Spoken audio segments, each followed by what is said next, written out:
Hello and welcome to one and all. So we'll continue with the industrial sector. In the previous class, we finished with the what is the structure of Indian industry and also what are all the major industry based on the nature of the each and every industry. Now we'll check out what is the growth and pattern of India's industrial development. So when I say the growth and pattern of India's industrial development, we have to compare it. What was the growth of Indian industry before independence, that is at the time of the British rule, and how it changed, what are all the steps taken by the government to improve to develop the industries in our country, and what is the current position. Okay, so when you compare or when you check out what was the nature of industrial development and what was the growth of industries in our country during the British rule, I mean, it was very, very discouraging because the Britishers, they did not concentrate on developing the industries in our country. They used India only as a source of raw materials. So all the industrial revolution was happening in Britain during that point of time. So all the raw materials, that is cotton, it was exported from our country, and all the finished imported mechanized textiles were imported from Britain. So and also we did not have the balanced industrial structure during the British rule, and it was like something called a lopsided industrial development. So that was the situation of industrial development or industrial structure in our country during the British rule. So to start with, before independence,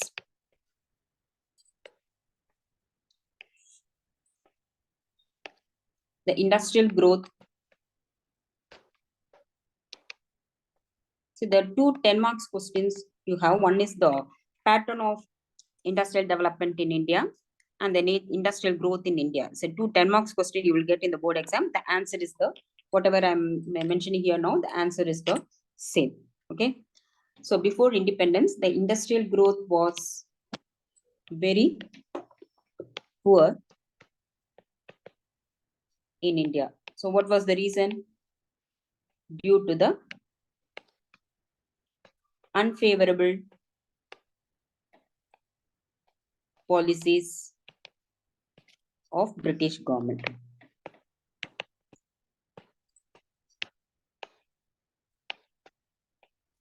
So what is that? What was that unfavorable practices and policies of the British government? First thing is that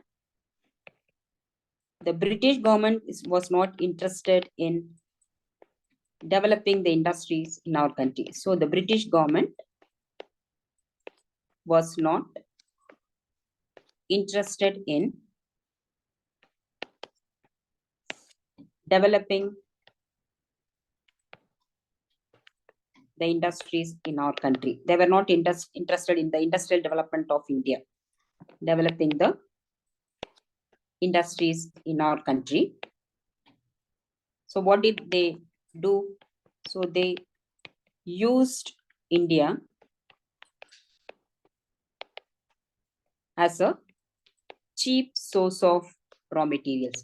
So raw materials are exported to Britain at a very, very less rate, cheap source of raw materials, and they imported finished goods from Britain to India at a higher price. Cheap source of raw materials, and imported into India all the machine-made textiles into the country. Imported into India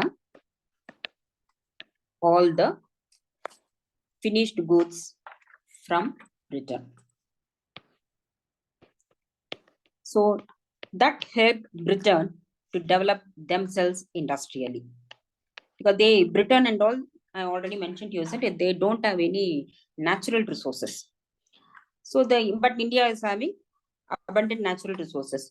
So that thing, they exploited our country and they exported all the raw materials from our country. So all our natural resources were exhausted because of the unfavorable British policy. And simultaneously, our industries also did not develop during that period of time.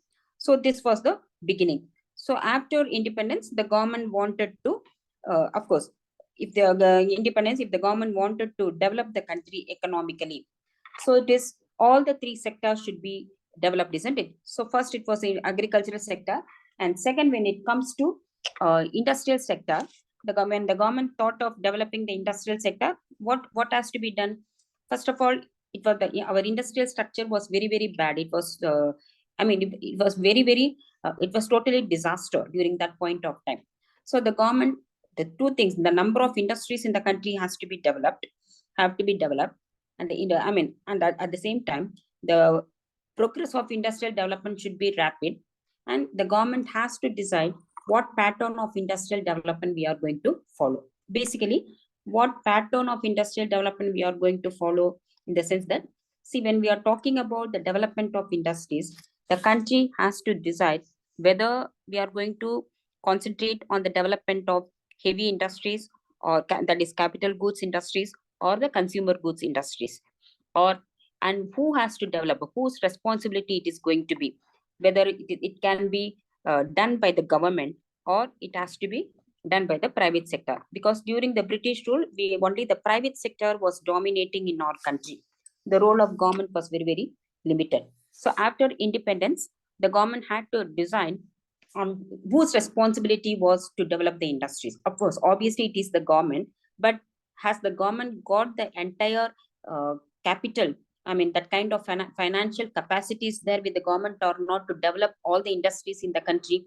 So all these things have to be decided by the government. So in order to know, so that is what is called as the pattern of industrial development. What sort of industries we are going to develop, and who is going to develop, whether it is going to be developed by the government, or is it going to be developed by the private sector. That has to be divided by the government. So in order to know that, in order to mention that clearly, the government passed the industrial policy resolution. So after that, so what the government did, so after independence,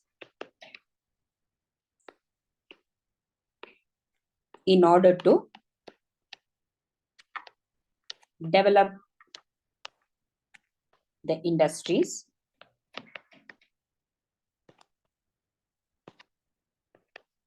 the government of India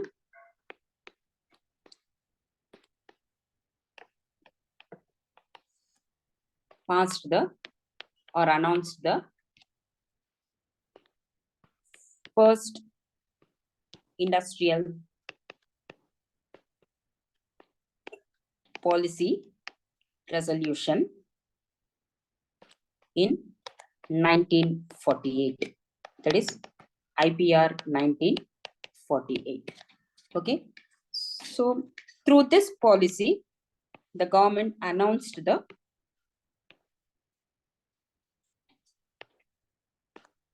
very important announcement made by the government of India, announced the mixed economic pattern of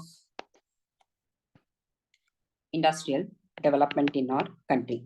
So what is a mixed economic pattern of industrial development? So it is both the public sector and the private sector, both are involved, both have to be involved in developing the industries in our country. So that is the main announcement made by the government.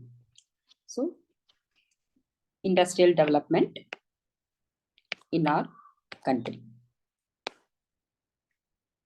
Okay. And after that, so already 1948 policy recognized the involvement of private sector also. So in this policy, the government categorized. These are all the industries that have to be run by the government. These are all the industries that have to be run by the private sector. The government clearly mentioned what sort of industries have to be taken over by the government, what sort of industries can be handed over to the private sector. And anyway, the government made it very clear. It has to be the mixed economic pattern, that is both the public sector and private sector, both are going to operate side by side to develop the industries in our country. And then afterwards, the next major turning point came through the announcement of second industrial policy resolution in 1956. Then through the second industrial policy resolution announced in 1956. So through this policy, the government want this 1956 another industrial policy resolution was announced by the government. If you remember, this is 1956. The second 5-year plan was also started in our country, and the second 5-year plan happens to be an industrial plan. So through the announcement of 1956 policy, the government made it very clear. The government established heavy industries. So all the heavy industries were taken up during the second 5-year plan.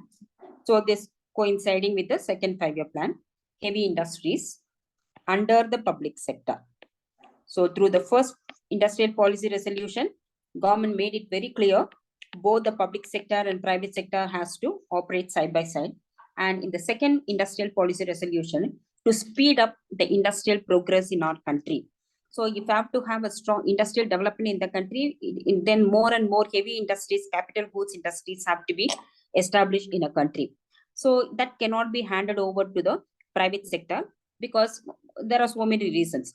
Mostly the technology might not be there, capital might not be there under the private sector, and it is very very dangerous, risky to hand over because just then we got the independence from the British. Again, handing over the major role to the private sector, it was not good, isn't it? So the government wanted to give more importance to the public sector, and coupled with the fact that the government wanted to establish heavy industries to speed up the industrial development in our country, the dominant role was given to the public sector.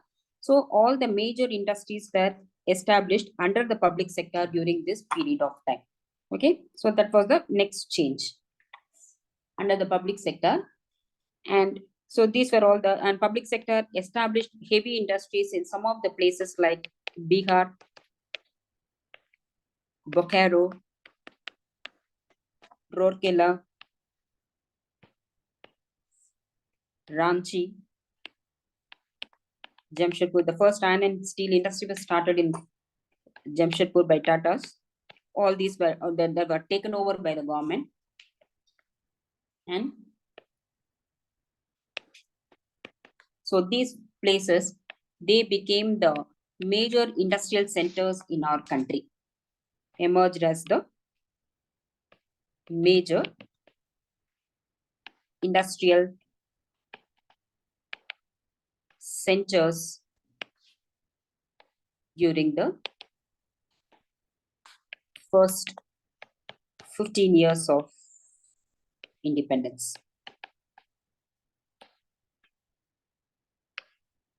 Okay. And apart from this, during it was a very highlight of our industrial development was the tremendous role played by the public sector of our country. So all the major public utilities, starting from railways, post and telegraphs, apart from all these heavy industries, all those major public utility services were established were under the control of the public sector. So during this period of time, there was a tremendous growth of public sector because all the major important strategic areas were taken over by the government. So the public sector was growing tremendously. Its contribution to the industrial development of India was a highlight even today. It was commendable even today. So which was the highlight of Indian industrial development.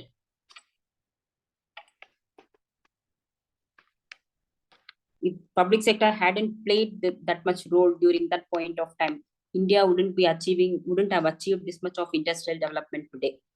So you can highlight it, which was the highlight of Indian tremendous growth of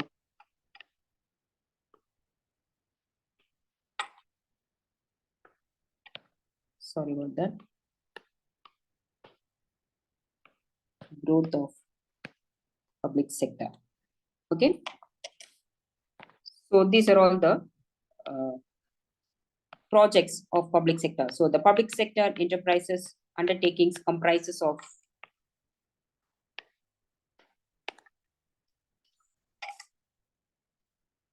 all this public utility services,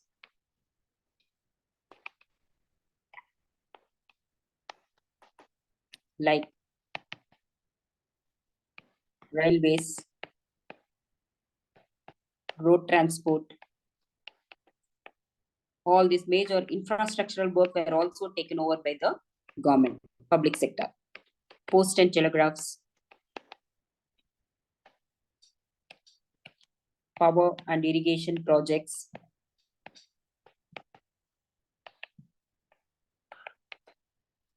so all these are very, very essential for the development of the country and also for the development of industries in the country, isn't it? So all those major work were undertaken by the government. Now you can understand that at that point of time, it was not advisable for the government to hand over all these major projects to the private sector, isn't it? So all these projects were taken over by the government. So heavy industries. Okay. So the public sector, the contribution made by the public sector contributes about nearly 1/5 of the share of industrial sector. So it is contributed by the public sector, and in the national income of the country, we keep saying that the contribution made by in the secondary sector to the national income, we keep saying it, isn't it? So out of that, 1/5 of the share is contributed by the public sector. And apart from that, most important one, it also offers huge job opportunities. So most of the people are employed in the public sector enterprises. Okay. But then after, by the end of 1970s and all, it was found out that the dominant position of public sector was decreasing, because it was found out that the public sector started incurring losses, okay, because of the huge responsibility and with not that much of capital and technology, the public sector lost its grip. So slowly the public sector started incurring losses. Most of the enterprises, starting from all the road transport, the power, major projects were all major public sector undertakings, railways. So major public sector undertaking, they started incurring losses. So during the late 1970s, the focus shifted from concentrating on heavy industries. The focus, the government also changed from the Congress government, it changed to Janata government. So the government changed the focus to from the heavy industries to the small scale industries. So this was the next phase. So, but later it was found that the public sector started incurring losses. So hence, what happened during the late, so this was the highlight, is during the late 1970s,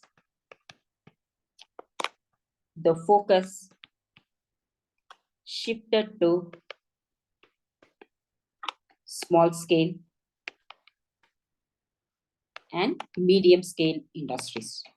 From heavy industries, from large industries, it's shifted to small scale and medium scale industries. And also not the capital goods shifted to consumer goods, and such as electronics, transport and communication. And by the time we reached 1980s, late 1980s and all, the situation became very, very severe. The losses of the public sector was extremely severe, and the government had to announce the new industrial policy. And so that's why we announced the privatization process. So that was in 1991. So that was the next stage. Next change in the industrial development, pattern of industrial development in our country. So in 1991, due to heavy losses of the public sector, the announcement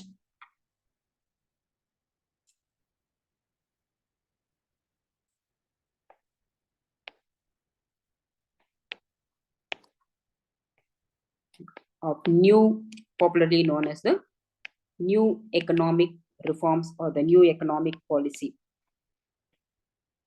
through IPR 1991. So what happened? The dominant role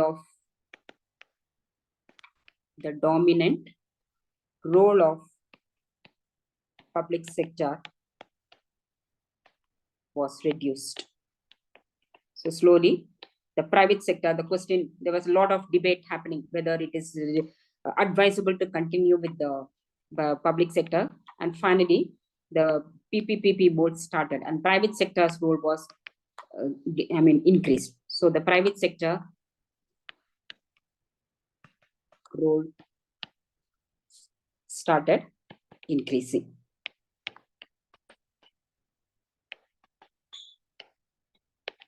But the problem was the commodities that are, produced by the private sector, say they will be producing only for profit, isn't it? So the commodities also changed. What were the type of industries established in the country also changed. So mostly the luxurious items, perfumes, cosmetics. So all those commodities were started to be taking the major place in the industrial structure in our country. So, however, this led to the production of luxury goods. And too much control of monopolies by the government wanted to give, couldn't run the country industrial development on its own. At the same time, couldn't allow the private sector to completely operate. So they were frequently controlling the private sector, the control, that is a control of monopolies. And since the government is concentrating more on industries now, agriculture was not given importance by the government. So the agricultural production in the country decreased. Sluggish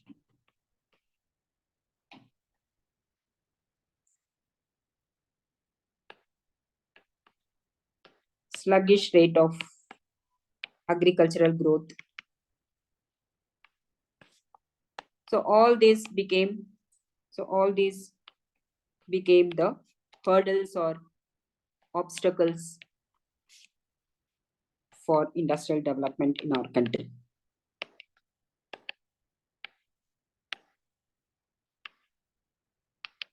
Okay, and it is said now only 10% of the total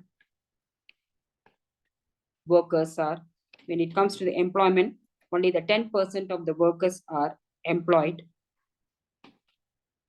So that was the time since because of the announcement of privatization, so many public sector enterprises were closed or taken over by the private sector.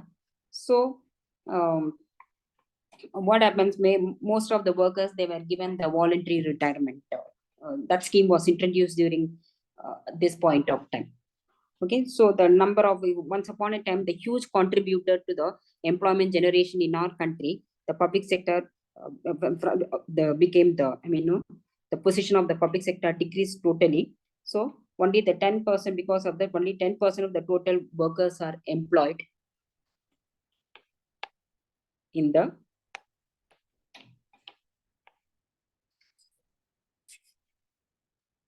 organized industrial sector.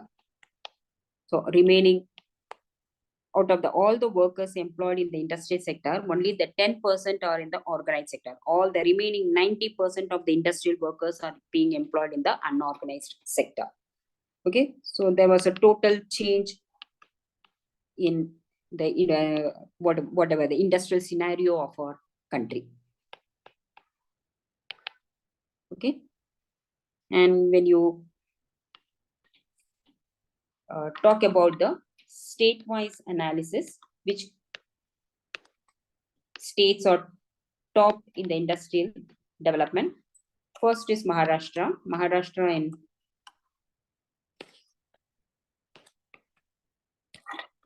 top position, state-wise analysis, followed by Tamil Nadu, Gujarat, AP. This is undivided AP. Okay, UP. So this is in respect of when you are checking from the number of workers employed. So there are several criteria to know about the industrial development in a particular state. So one of the criteria, what is the how many now workers are employed in the percentage of workers employed in industries, and how many factories are there in that particular state. So based on these two, number of workers employed. There are other criteria also, like what is the value added in each and every state, and what is the size of capital. All those things are also there. But these two are the major criteria: the number of workers employed and the number of factories. So based on these two criteria, Maharashtra is the top, followed by Tamil Nadu, Gujarat, AP, and UP. Okay. So finally, but the final conclusion, what we can give is, in spite of all this, India is one of the leading countries in the world. So, but despite of all these facts, despite of that, India is one of the top developing countries apart from our main competitor, China, compared to some of the countries, like I'm talking about the developing countries of Africa and South America. So we have several, India is now having a lot of collaborations with the other major countries. So collaborations with very industrially advanced countries like USA, UK. So collaboration with industrially advanced countries like USA, UK. Once upon a time, I mean, UK, they developed before our independence, you know that, isn't it? So now they want to collaborate with India. So that itself is a proof that our industrial development is very good. Russia, France, Germany, etc. is the proof, or is the testimony of India's industrial progress.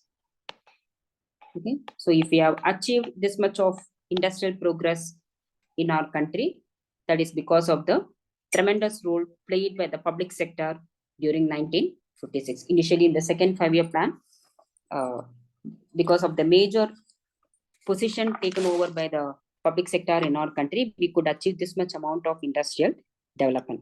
Okay, so this is the pattern or the nature of industrial growth in our country, which you might get for 10 marks. Hope go through it. Hope you are understanding the concept. Okay, so if you find this video, please like, share. I mean, if you find this video useful, please like, share, and also please subscribe to my channel so that you won't miss any topics. Okay, so until my next class, take care. Bye bye.